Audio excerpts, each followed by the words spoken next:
Hi guys, this is your narrator here. I just wanted to apologize for the delay in bringing this last part of the story. I've been pretty sick, but we wanted to get it to you, so here's the rest of the story.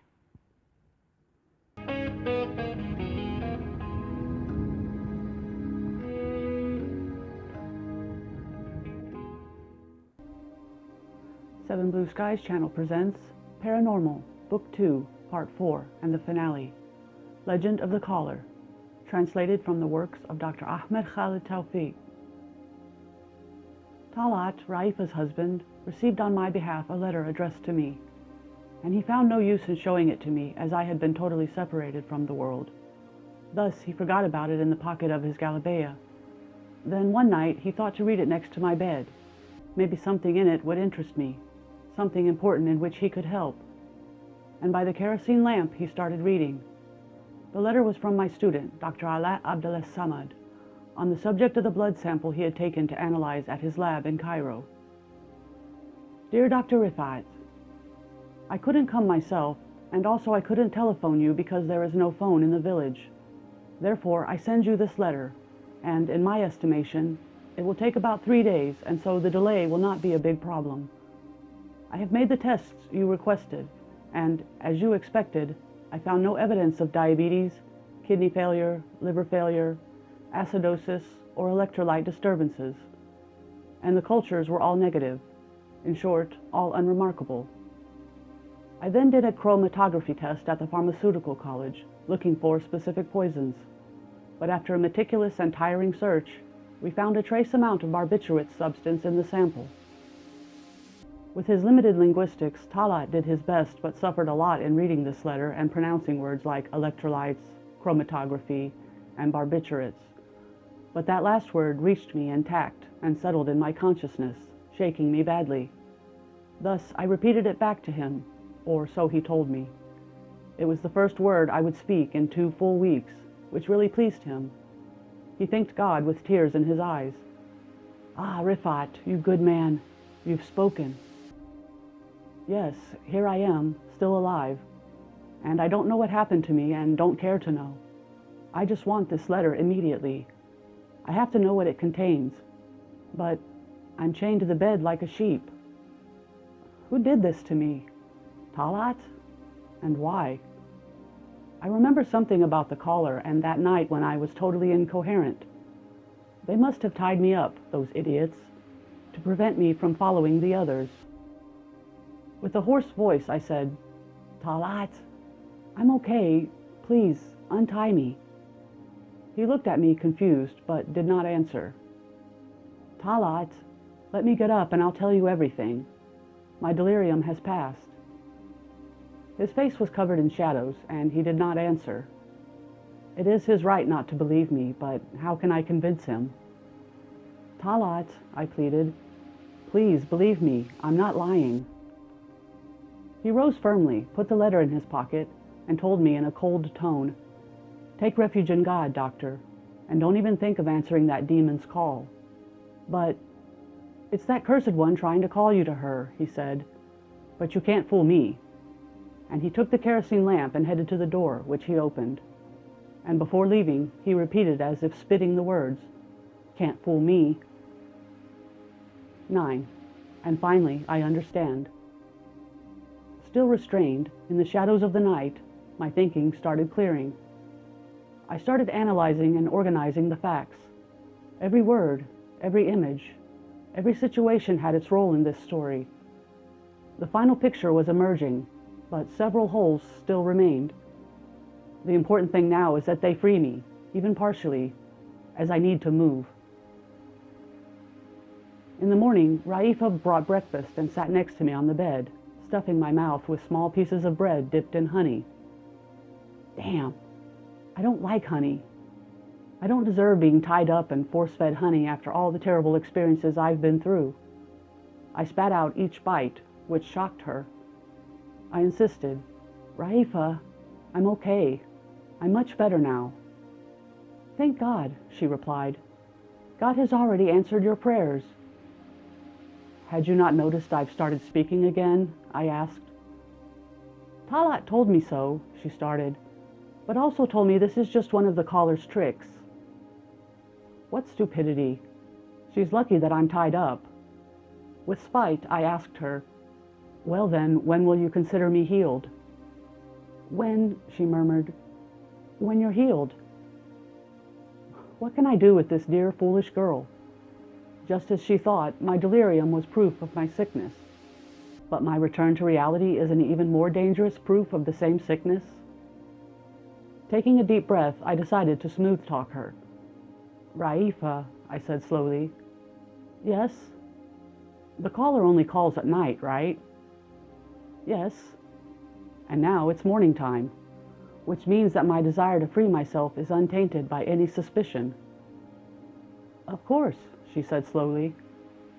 "Well then," I suggested, "why don't you bring a knife and cut these ropes?"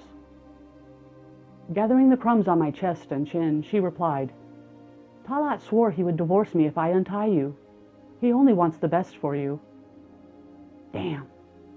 The situation has taken a hard turn from which there is no escape. If she frees me, she will lose her husband and family. Upset, I exclaimed, "So I'm going to spend my life like this, even if I'm healed from the call of the caller?" She looked at me with remorse and whispered, "No one has ever been healed from the caller's call. And so we are sure you're not healed. That's all." Ah, what impeccable ruined logic. Now I have just two solutions. Either spend my day trying uselessly to untie myself and feeling sorry I'm not Houdini, or tell her all of my deductions, hoping that she would take care in the job of bringing out all of the secrets. But she won't understand a single letter of what I would say to her, and she won't believe it. At that moment, my mother entered the room, exclaiming happily, "Good morning, son. Your dear friend is here." "My dear friend?" "Yes," she answered. "Dr. Assam and his wife are here to check on you.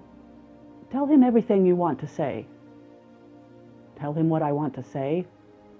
I was actually tempted to do just that.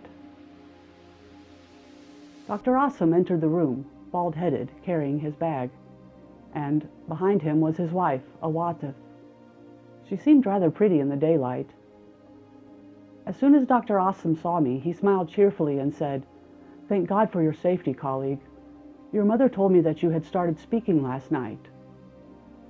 My gaze was fixed on Awatif, on her necklace specifically, and she had noticed this and so buttoned up her shirt collar with some embarrassment and mumbled, "Yes, thank God for your safety." Turning to my mother, Dr. Assam said cheerfully, "Could you bring some tea, kind lady?" He then turned to me and sat on the edge of the bed, saying, "I've left the unit during peak hours for this." "Well," I said, "God bless you for that." And then, to Awatif, "Won't you sit, madam?" Awatif took a seat in a wicker chair next to the bed, all the while avoiding my insistent gaze at her face. Strange, this family union of a happy doctor like himself and his wife, with a man tied to the bed, his beard grown and messy, such that he looked quite crazy. Not to mention, I had not taken a shower for 2 weeks, which made me smell like a cave bear. My mother brought tea, and Awatif stood and took the tray from her. She placed it on the floor next to the bed as Dr. Assam was saying, "And now, could you leave us for a bit, kind lady? Close the door behind you, as we want to discuss your son's future and why he isn't married yet." My mom laughed happily and made a silent prayer for him and his wife. And then she did as he asked. "Okay, now, tell me what you have to say." "Who said I want to say anything?" I said shortly. "Your eyes." "Not until you untie me." "As for that," he started, "the answer is no. I promised those poor women. Unfortunately, they didn't bind your mouth shut as well." I took a deep breath, looked at the ceiling, and then said, "Okay, let's talk, but don't interrupt me. Put my glasses on me, please." "You got it." "In the beginning," I said, "this puzzle was as mysterious as death itself, and there was no light to guide me. Therefore, I sent a patient's blood sample to be tested in Cairo, looking for something. And yesterday I received the report. It said there was a trace amount of barbiturates present. And? So what? Didn't you personally give him an injection of phenobarbital? No, I answered.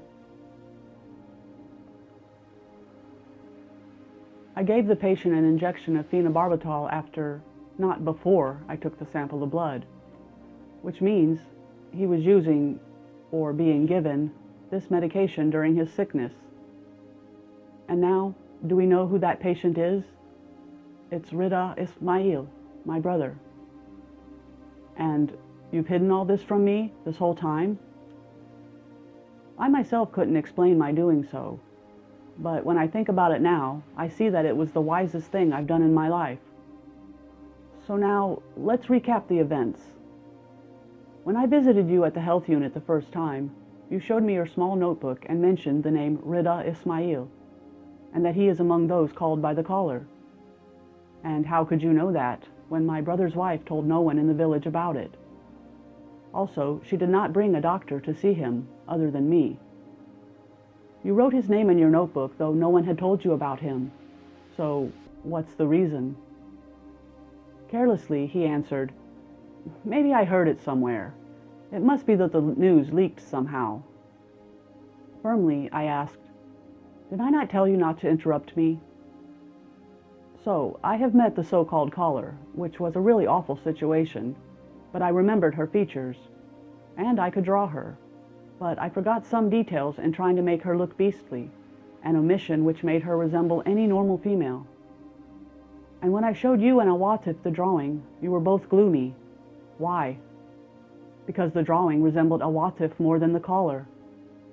But I didn't notice the resemblance at that time, and it seemed to me that there was a big resemblance between my brother's wife and the caller, whom I saw myself and noticed a bluish mole on her cheek, which can be drawn easily. As for the red eyes, colored contact lenses could give that impression. And as for the glowing phosphoric light, that's very simple. The caller's makeup was meticulous and well done, but forgetting the mole ruins everything. Add to that, a female is always a female. Awatif did not neglect to put her beautiful necklace, which she wears right now, on her neck while playing the role of the caller. My brain did not register the shape of the pendant on the necklace. Thus, an image of it was burned in my memory. Two snakes, each eating the other's tail. I couldn't imagine where or when I had seen it. And it's Awatif's habit to place her hand on her neck when speaking. Thus, I didn't notice her wearing that pendant before now.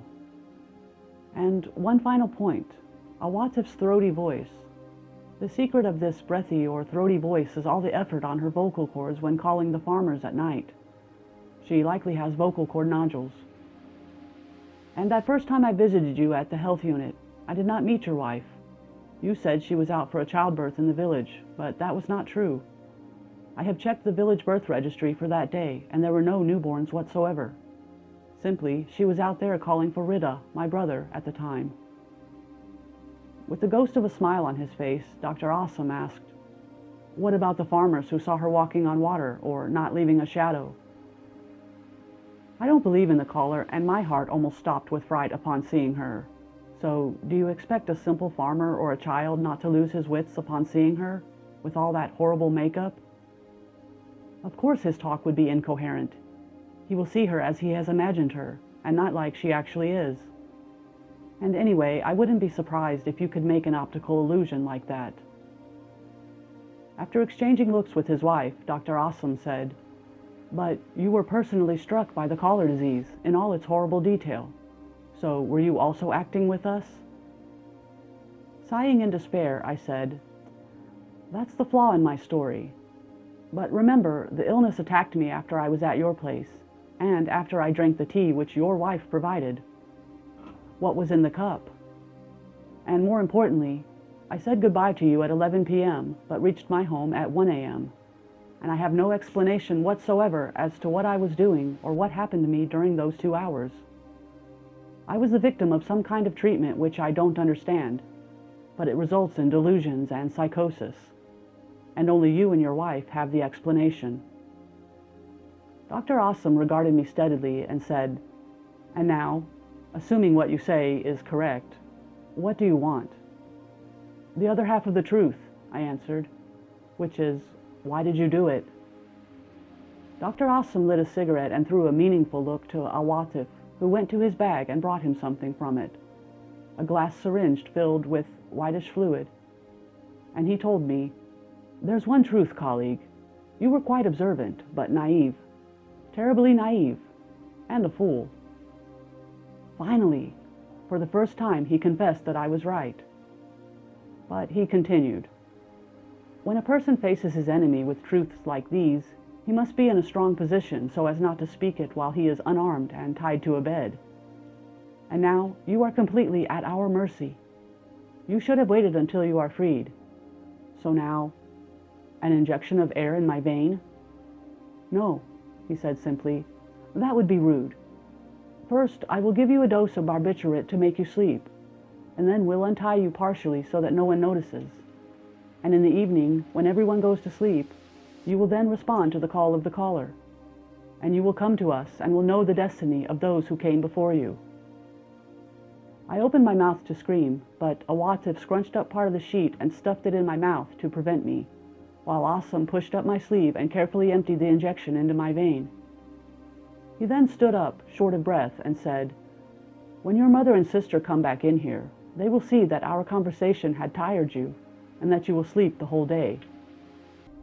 He then returned the syringe to the bag and laughed, saying, "See you this evening, colleague." 10. The Lab.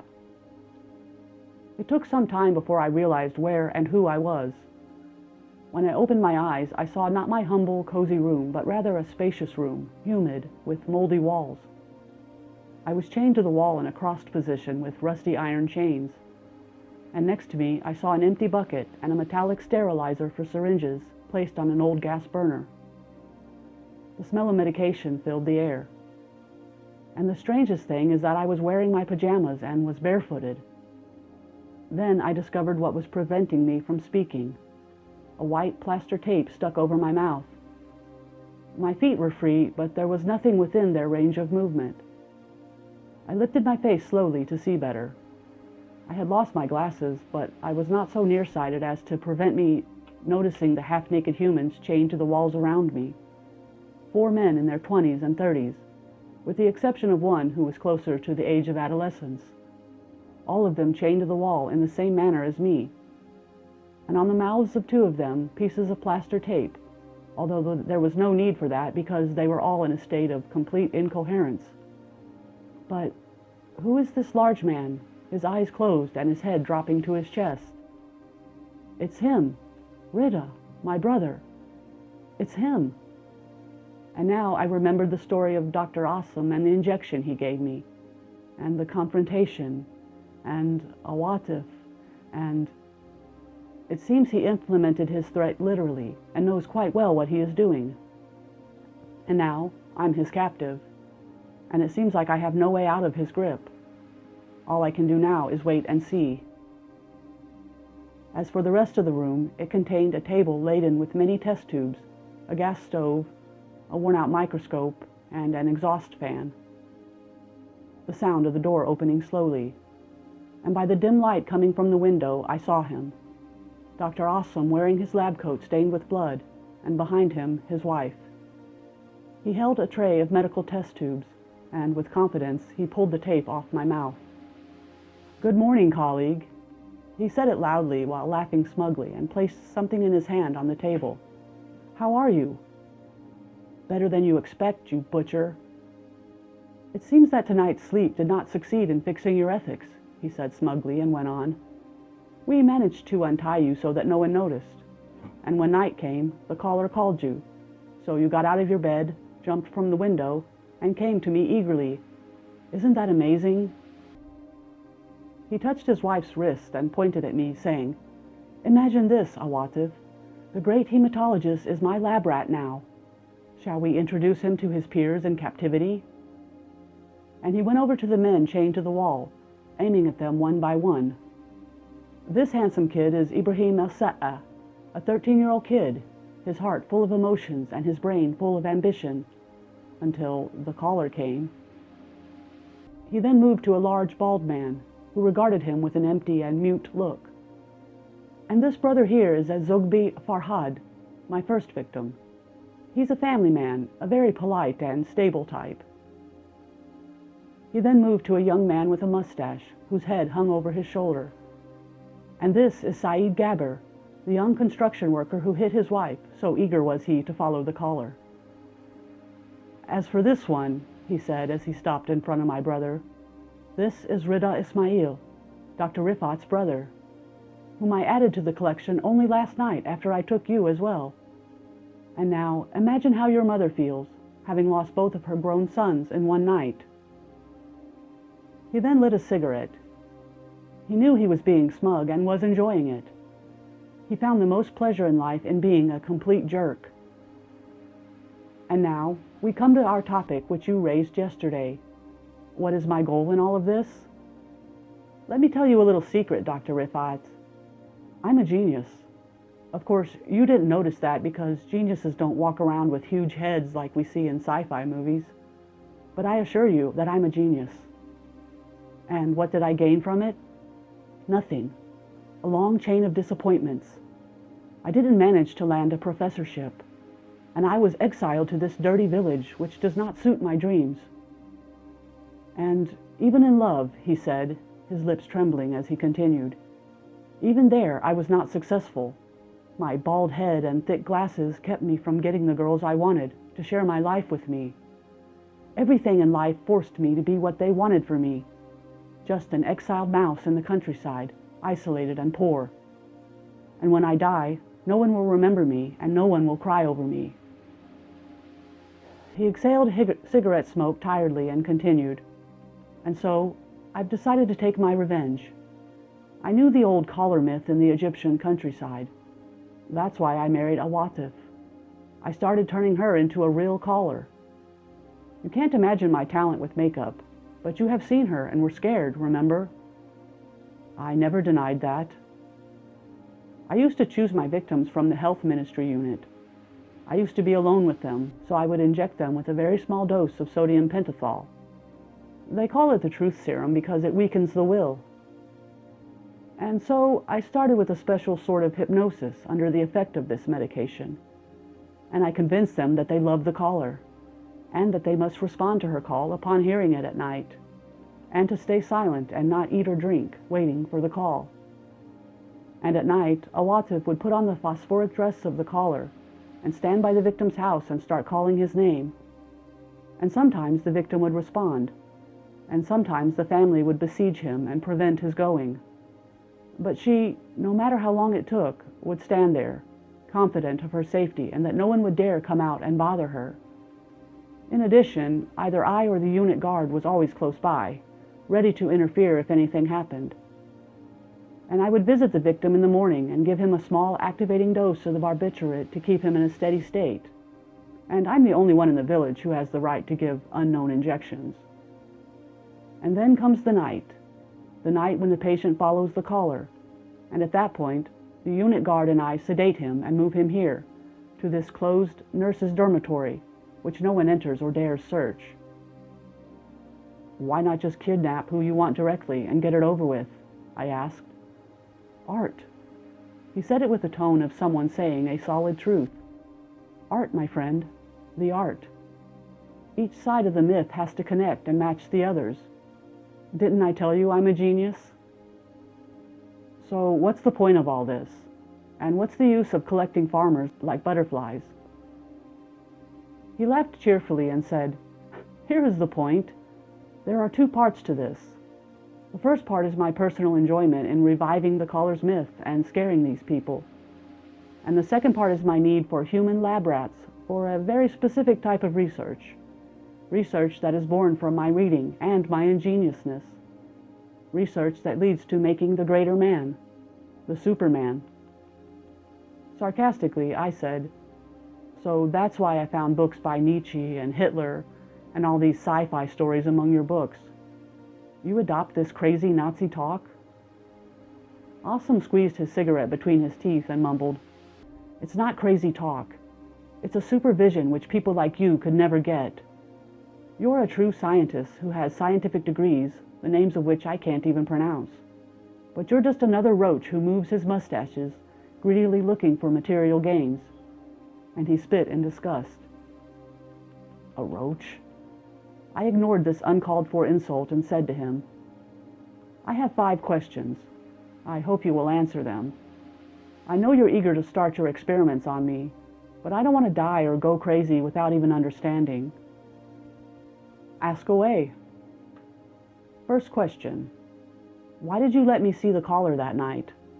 What would you have done if I had attacked her? Rubbing his bald head, he replied, There were 2 possibilities. The first possibility, which is the better one, was that you would freak out and run off and become more convinced of the caller's existence, which nearly happened. As for the other possibility, it was that you would attack her, and then Salah and I would jump you and inject you with sodium pentothal. And then the mysterious caller story would start with you.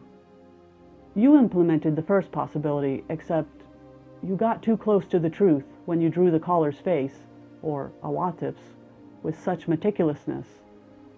Therefore, we decided to start working on you immediately. Awatif put the drug in your tea, and I started hypnotizing you with the assistance of sodium pentothal. And when you returned home, after 2 hours, you had been another charmed one waiting for the call. I shook my head to indicate I understood, and then said, Second question. Do you have any relation with the disappearance of Abdel Razik, the kid whom I said was rabid?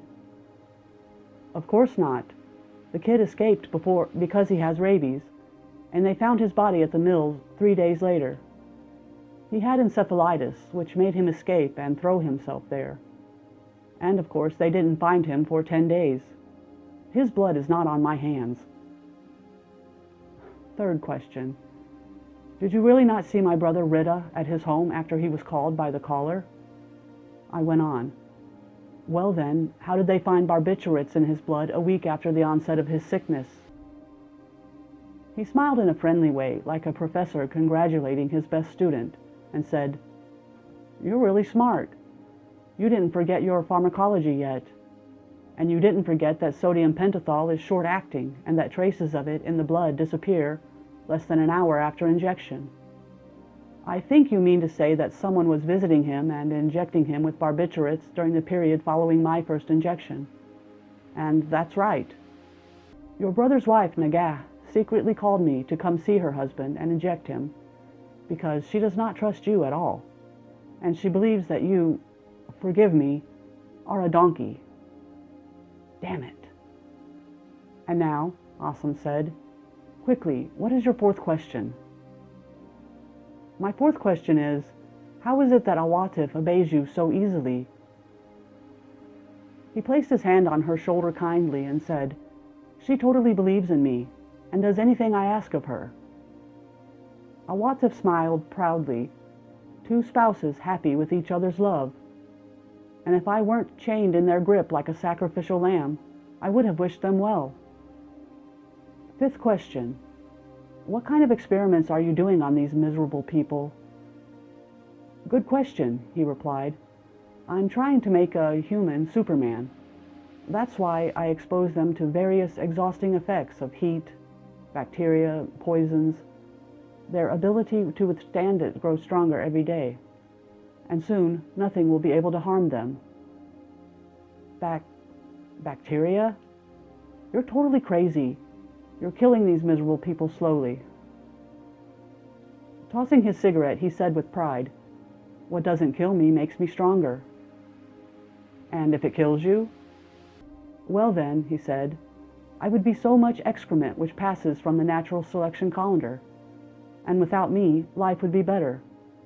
That's exactly what Nietzsche said, my dear. What a madman. In that moment, I wished Nietzsche was there in front of me, so I could break his head. How is the world so filled with crazies? I'm not complaining of their existence, with the stipulation that it not lead to my own existence being snuffed out. A complicated, depressed character living alone in the countryside, reading insane books day and night.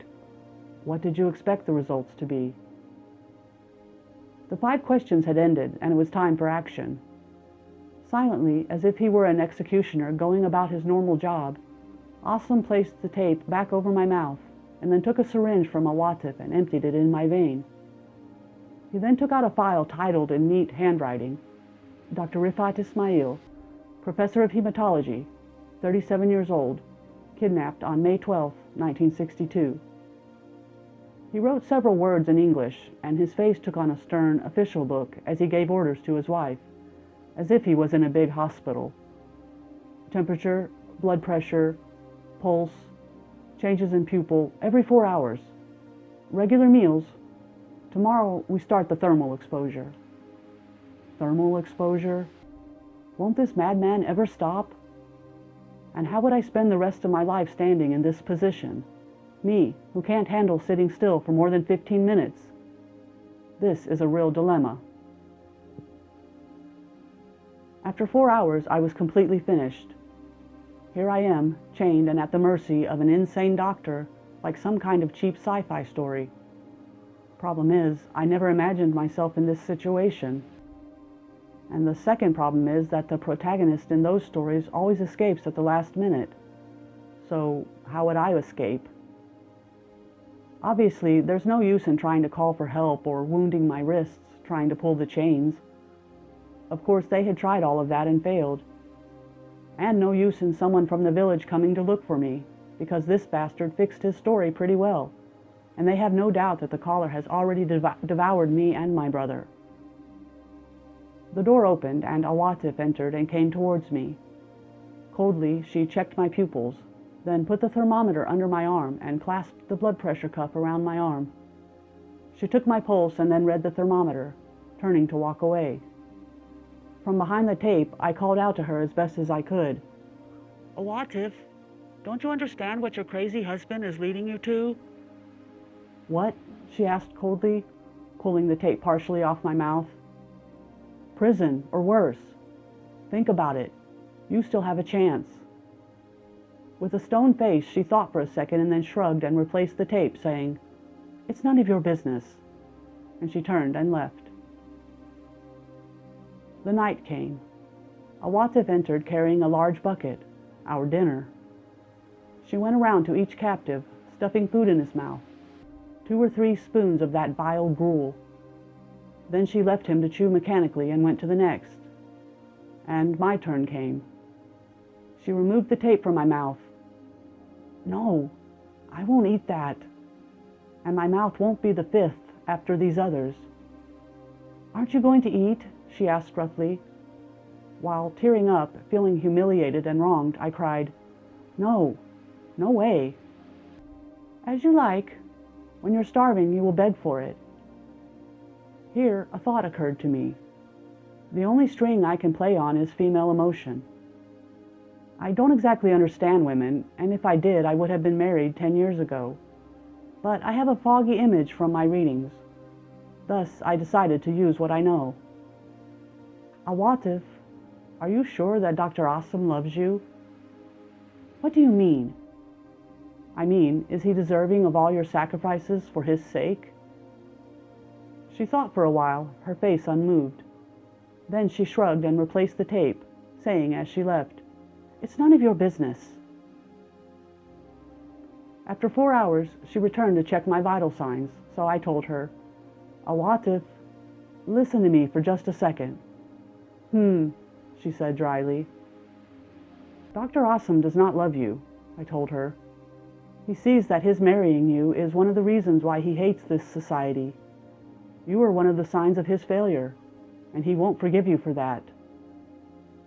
She gave me a beastly look and hissed, Shut up! And why, I went on, would a mature man prevent his wife from calling him by his first name? He's ashamed of you. It's none of your business, she said it while shrugging, then replaced the tape and left. At breakfast time, I again started practicing my dangerous game. Haven't you ever checked his diary, his notebook? While forcing the ominous spoon into my mouth, she said with pride, The respectable wife does not spy on her husband, ever. Chewing the foul mixture of sweet, sour, and salty substance, I said, "He's in the clinic now. Won't you go up to his room and read his notebook? I've seen it, and I found within it poems and sketches and much talk about girls. Lots of girls he loved before you." I don't believe you." "Well, the notebook is within your reach. He's not hiding it." "It's none of your business," she said and shrugged her shoulders. But this time, she did not replace the tape. She simply left. After 15 minutes, she returned, tears in her eyes and something in her hand. Sniffling, she shouted, "That bastard!" Aha! Was my shot spot on to that extent? How shrewd am I? "He only married me because I looked like his first love," she cried. "Didn't I tell you?" "And worse," she whimpered. "He wrote in his notebook that I don't resemble her except in the face, because I'm dumb and ignorant and boring, and that what I did for him only makes him hang on to the other one. That cunning liar!" Feeling my heart pounding with excitement for her, truly, I told her, "Try to forget. Every man has his own first love." She extended her arm, showing what she was hiding nervously in her hand. A rusty old key, which she then put in the padlock and started releasing the chains frantically, shouting, "Now go, damn you! Go! And don't destroy our so-called home, his and mine. I don't care about anything anymore. Come on, go, damn you, before I break your head." For a second, I couldn't believe I was free. My limbs were stiff, and I almost fell to the floor. But one look in her fiery eyes spurred my feet on, to run like the wind. Finally, sunlight and fresh air for the first time in 2 weeks. It took 2 hours for me to bring some police officers from the village station to raid the health unit. I had put on my sneakers and placed my gun in my pocket. The cops entered the nurse's dormitory and found the 4 victims chained as I had described. They then knocked at the doctor's residence several times, with no answer. So 2 large men in their ranks broke down the door and entered the room. It was exactly like before. Nothing had changed in it, except that the cop who went into the bedroom returned pale-faced, saying, "They're here." And there they were, on the bed. She on her knees, her face buried in the sheets, as if she were crying, while he lay on his back, eyes open, an empty gaze staring at the ceiling. And on the floor were scattered pills of Aldolase. They had taken a lethal dose of this diabetes medicine, causing instant death. Maybe she wanted to die with him, or maybe he forced her because he could not escape, and where would he escape, and could not stay alive and face the villagers' anger, the stern law, and the common man's mocking. Next to the bed was the book My Struggle by Hitler, tossed there carelessly. Wondering, with my voice almost gone from shock, I spoke. They wanted to commit suicide like Hitler and Eva Braun when the Allies invaded Berlin. The same painful scene, and the same circumstances. The cop standing next to me turned and asked me, "They committed suicide like who, mister?" I think none of them would get it. They wouldn't get it, no matter how much I explained. A tragic ending, but it's the best possible outcome. Closure. In the hospital in Cairo, the doctors assured me several times that my brother Rida would survive and be okay. They gave him a blood transfusion a couple times and pumped his stomach to rid his body of poison. My mother and sister stayed by his side the entire time, happy with what seemed to be reassuring signs of healing. As for Nagah, that cruel snake, she thanked the doctors profusely but did not bother to direct one thankful word to me. Anyway, I only did my duty to my brother and don't need anything from her. One thing saddened me, though, that my colleagues could not save Az-Zogby, because the deceased, Asim's, experiment had reached the point of no return for him. As for Saeed Gabr, he recovered well, and Ibrahim as-Sa'ad goes on dreaming and enjoying the spring and the flowers. The best thing is that the myth of the collar had ended for several generations. and it won't come back with its former strength. Just a bedtime song with which grandmothers scare their grandchildren, just to enjoy seeing the frightened look in their wide, innocent eyes. And for 2 full weeks I enjoyed the presence of the 2 ladies at my home in Dutton, my mom and my sister. The fresh air and cleanness returned, and I went back to eating well and dressing well and sleeping well, and I gained several kilos. And on leaving, my mother begged me to go back to the village with them, to live there forever. But I shook my head in desperation. I can't give up my job, and I won't leave the university. She asked me to at least get married quickly so she could feel reassured about me in my lonely life. So I promised her to do so as soon as I returned from a hematology conference in Scotland 6 months later. I bid them farewell, including my brother, at the train station. And then I went back to my empty home, realizing the awful truth.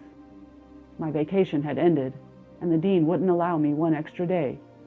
Otherwise, it would ruin my career. Even my resting hours became more tense and exhausting than my working hours. And now, with this story, with its ghosts ending, it was time to live a normal life. But I didn't know I would meet a different kind of devil in another place, which would kill all possibilities for rest in my life. But that's another story. Signed, Dr. Rifat Ismail, Cairo, March 1992. The end.